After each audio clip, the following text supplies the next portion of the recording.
Ah, la question qui divise. J'aime bien, j'aime bien. Ah, mon chouchou. Ah ouais, c'est ça.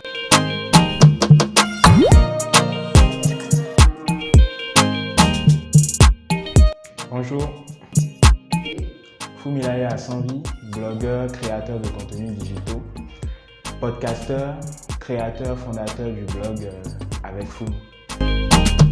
Avec Fumi, c'est un blog où je parle de faits de société, d'histoire, d'art, de culture, d'environnement. Et ce blog-là a intégré le réseau Mondo Blog RFI en 2020. Aujourd'hui, nous entrons dans une nouvelle ère, on va dire ça comme ça, du blog, où j'associe à ma plume de nouvelles personnes, de nouveaux talents qui vont partager eux aussi leurs opinions, leurs avis à travers des formats différents que vous aurez le temps de découvrir.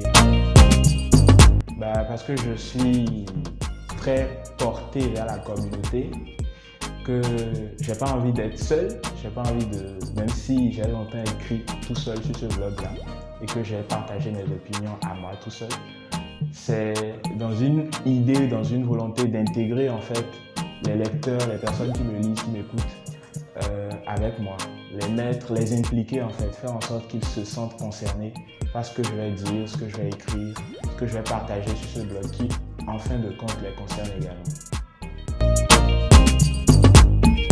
Deux raisons justifient cet appel à la candidature. La première, c'est le besoin de partager. Parce que j'avais reçu énormément de demandes de personnes autour de moi que j'avais reçues en formation ou que j'avais rencontrées qui lisaient mon blog et qui souhaitaient en fait bénéficier d'une expérience pratique. Et je me demandais aussi comment faire en fait pour transmettre les connaissances et la petite expérience que j'ai acquise durant ces plus de 4 à 5 ans d'années de blogging. Et je me suis dit qu'un stage en blogging pourrait être une très bonne opportunité.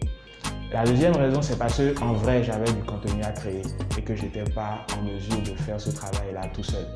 Et que je me disais qu'avec des stagiaires, ça allait permettre d'impulser en fait cette dynamique de création de contenu-là, qu'on allait pouvoir partager des opinions diverses, partager un regard différent, avoir un vent de fraîcheur en fait, avec des gens qui n'ont pas forcément la même conception, la même culture que moi, de les retrouver, de pouvoir utiliser leurs forces, leurs caractéristiques, ce qui fait leur personnalité, de pouvoir les associer pour créer un contenu qui va plaire à nos lecteurs et à notre communauté.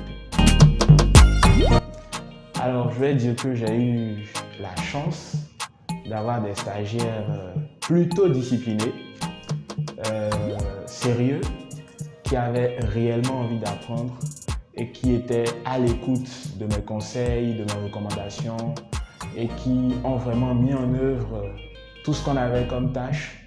Ça n'a pas été du tout simple, je vais dire ça n'a pas du tout été simple puisqu'il y avait énormément de choses à faire, aussi bien de leur côté en tant que personne qui devrait apprendre, s'améliorer en bloguant, que du mien, c'est-à-dire regarder ce qu'ils faisaient, apprécier les erreurs, éviter qu'ils ne tombent dans des petites erreurs et faire en sorte qu'ils puissent s'améliorer. Et je pense qu'après ces quelques mois-là, ce mois et demi de stage, ils en ressortent grandis et moi également. Des points clés, je dirais, on a beaucoup travaillé sur l'écriture, la structuration des articles, la création du contenu adapté pour le web.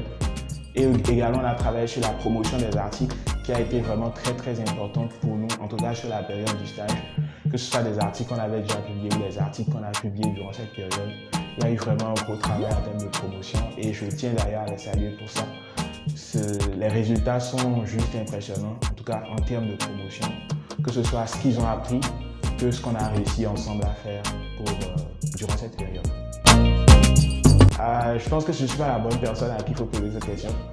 Il faut leur demander, est-ce qu'ils sont satisfaits de cette période d'apprentissage? Est-ce qu'ils ont envie de s'aventurer, d'apprendre encore plus à bloguer, de s'y investir, de donner plus de temps et de devenir encore des blogueurs accomplis, quoi.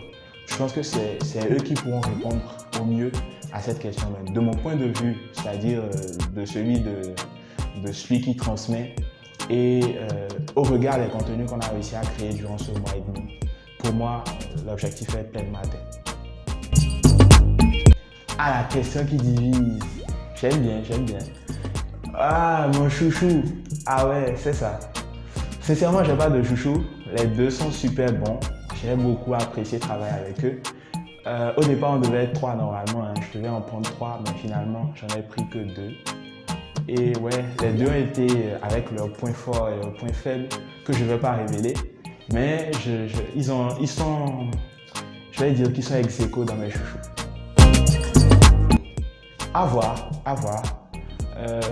Actuellement, l'équipe du blog s'agrandit. En plus de ceux qui sont de façon permanente, tous ceux qui sont à temps partiel. Il y a de nouvelles recrues qu'on accueille, que vous allez prendre le temps de découvrir également.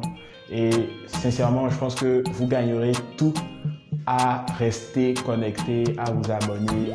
Et voilà quoi. Il y a de belles choses qui se préparent pour vous.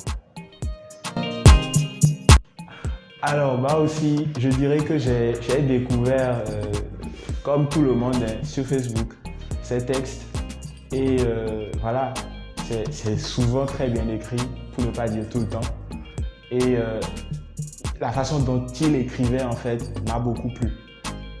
Et ce format, il avait un format où c'était une sorte de conversation entre des personnages imaginaires. Et moi, je me suis dit, ce format-là peut passer en podcast.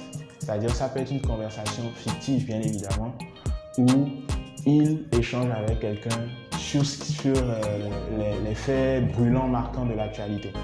Et donc, on va travailler sur ça. On est déjà en train de travailler sur ça et vous allez pouvoir découvrir ce format-là, cette série-là, dans les tout prochains jours. Et je pense que vous allez devenir accro. Ouais, vous allez devenir accro.